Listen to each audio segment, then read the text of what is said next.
Praise the lord.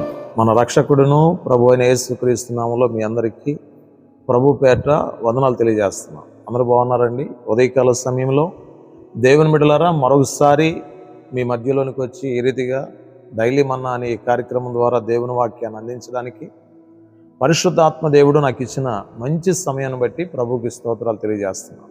మరి ఈరోజు వాక్యంలో నుండి కొన్ని విషయాలు మనం జ్ఞాపకం చేసుకుందాం. మత్తయి సువార్త 5వ అధ్యాయము చూడండి 3వ వచనాన్ని జ్ఞాపకం చేసుకుందాం. ఆత్మ విషయమై దీనులైన వారు ధన్యులు, పరలోక రాజ్యము వారిది. దేవుని బిడ్డలారా దయచేసి గమనించండి, దేవుడు చక్కని వాక్యాన్ని మనతో మాట్లాడుతూ ఉన్నాడు. ఆత్మ విషయమై దీనులైన వారు ధన్యులు, పరలోక రాజ్యము వారిది. ఆత్మ విషయమై దేవుని బిడ్డలారా, ఈ ఆత్మ దేవుడు పెట్టినటువంటి దీపం అండి. ఈ ఆత్మ విషయంలో మనం ఎలా ఉండాలంటే దీనత్వం కలిగి ఉండాలి. దేవుని బిడ్డలారా గమనించండి, మేము రక్షణ పొందాం, మారు మనసు పొందాం, ఆత్మీయంగా జీవిస్తున్నామని చాలామంది చెప్తూ ఉంటారు. చాలా కుటుంబాల్లో చూడండి, ఆత్మలో దీనత్వం లేక సమాధానం ఉండదండి, ఐక్యత ఉండదు, ప్రేమ ఉండదు. చాలా భయంకరమైనటువంటి గొడవలు, కక్షలు, పోరాటాలు పెట్టుకుంటూ ఉంటారు గృహాల్లో. దేవుని బిడ్డలారా, భార్యాభర్తలు అనబడిన వారు అన్యోన్య సహవాసం కలిగి ఉండాలి. కుటుంబంలో ఉన్న అందరూ కూడా అన్యోన్య సహవాసం కలిగి ఉండాలి. ఈ ఆత్మలో ఎప్పుడైతే మనకి దీనత్వం అనేది ఉంటుందో, కోపాలు, ఉద్రేకాలు, ఘర్షణలు, పోరాటాలు, గర్వము, ఈ విధమైనటువంటి పరిస్థితులు ఎంతమాత్రం కూడా మనుషులోనికి రావండి. కనుక దేవుడు చెప్తున్నాడు, మీరు నేర్చుకోవాల్సింది మొదటి ఏం తెలుసా? ఆత్మ విషయమై దీనత్వం కలిగి ఉండాలి.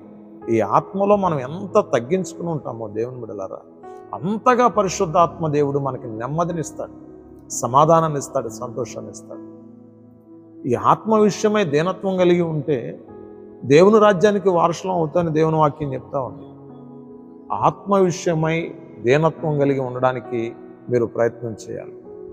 ఈరోజు చాలామంది చూడండి, ఈ శరీర సంబంధమైనటువంటి కోరికలను నెరవేర్చుకోవడానికి ఆత్మను పాడు చేసుకుంటూ ఉన్నారండి దేవుని బిడ్డల. శరీర సంబంధమైనటువంటి కోరికలు ఏంటంటే నేత్రాశ, జీవపుడంబం. ఈ విధమైనటువంటి పరిస్థితులకు నేత్రాశ అంటే లోకంలో చూడకూడని వాటిని చూసి ఆత్మను పాడు చేసుకునే వాళ్ళు చాలామంది ఉన్నారు దేవుని బిడ్డల. ఈ విషయాన్ని మీరు బాగా గమనించాలి. జీవపుడంబం, హెచ్చించుకునేటువంటి స్వభావం, నేను నేను అనే అహం దేవుని బిడ్డలారా చాలా మందిలో కనబడతా ఉంది. ఇటువంటి పరిస్థితులు ఏమీ కూడా మన జీవితాల్లో రానివ్వకుండా మన ఆత్మను పరిశుద్ధంగా కాపాడుకోవాలి. అపవిత్రత ఏది కూడా ఈ ఆత్మకు అంటుకొనకూడదండి. శరీరము, ప్రాణము, ఆత్మ. శరీరము కంటే ప్రాణము కంటే ప్రాముఖ్యమైనది ఏంటి తెలుసా? ఆత్మే. ఈ ఆత్మను మనం చాలా జాగ్రత్తగా కాపాడుకోవాలి. బాప్తిసం పొందాం కదా, రక్షణ పొందాం కదా, మారు మనసు పొందాం కదా దేవుని బిడ్డలారా. ఈ ఆత్మను మనం ఎంత పరిశుద్ధంగా కాపాడుకుంటే అంత పరిశుద్ధాత్మ దేవుడు మనం దీవిస్తాడు. ఈరోజు నువ్వు సమాధానంగా ఉండాలని ఆశపడుతున్నావు కదా, సంతోషంగా ఉండాలని ఆశపడుతున్నావు కదా, నెమ్మది కలిగి ఉండాలని ఆశపడుతున్నావు కదా, కుటుంబంలో అందరికీ మాదిరిగా ఉండాలని ఆశపడుతున్నావు కదా.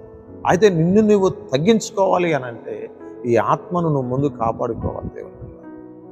ఈ ఆత్మ ఎప్పుడైతే చెడిపోతుందో మన జీవితంలో ఉన్న మన దేహం కూడా చెడిపోతుంది దేవుని బిడ్డలారా. మన దేహంలో ఉన్న అవయవాలు కూడా చెడిపోవడం ప్రారంభిస్తాయి. నువ్వు నేర్చుకోవాల్సింది ఒకటే, దేవుని వాక్యం చెప్తా ఉంది, ఆత్మ విషయమై దీనులైన వారు ధన్యులు, పరలోక రాజ్యం వారిది. ఈరోజు పరలోక రాజ్యం కావాలని నువ్వు ఆశపడుతున్నావు కదా, అందుకే కదా ప్రయాసపడి దేవుని మందిరానికి వెళ్ళేది, అందుకే కదా ప్రయాసపడి మీటింగ్స్కి వెళ్ళేది, అందుకే కదా ప్రయాసపడి వాక్యం చదివేది, మోకరించి ప్రార్థన చేసేది. దేవుని రాజ్యానికి వారసులు కావాలనే కదా. నీలో పాపం, ద్వేషం, లోక సంబంధమైనటువంటి అంధకారం కలిగి ఉంటే దేవుని రాజ్యానికి వెళ్ళేటువంటి అవకాశాలు ఎంత మాత్రం కూడా ఉండవు. నీవు దేవుని రాజ్యానికి సిద్ధపడాలి, అనేకులను దేవుని రాజ్యానికి సిద్ధపరచాలి. అన్ని విషయాలు కూడా ప్రార్థనాపూర్వకంగా జీవించు. నీ కొరకు, నీ కుటుంబం కొరకు నేను ప్రార్థన చేస్తాను. ప్రార్థన చేసుకుందాం. తలలు వంచండి. ప్రార్థన. మహాపరిశుద్ధుడైన తండ్రి, మీ పరిశుద్ధమైన నామానికి స్తోత్రాలు, వందనాలు. ఈ డైలీ మన్నా అనే కార్యక్రమాన్ని ఎంతమంది అయితే వీక్షిస్తున్నారో వారందరినీ మీరు జ్ఞాపకం చేసుకోండి. వారందరూ నాయన వాక్యానుసారంగా జీవించాలి, పరిశుద్ధంగా జీవించాలి. వారి ఆత్మను వారు కాపాడుకున్నట్లు సహాయం చేయండి. ఎవరిలో పాపం, అంధకారం, చీకటి నాయన అలుము కొనకుండా ప్రతి ఒక్కరూ పరిశుద్ధంగా జీవించినట్లుగా బిడలను ఆశీర్వదిస్తున్నాం. నిశ్చయముగా వీరి కుటుంబాలు దీవించబడును గాక, వీరి బిడలు దీవించబడును గాక. అన్ని విషయాల్లో అభివృద్ధి, క్షేమం నాయన ఈ వాక్యం వింటున్న ప్రతి బిడకు వారి కుటుంబాలకి కలుగును గాక.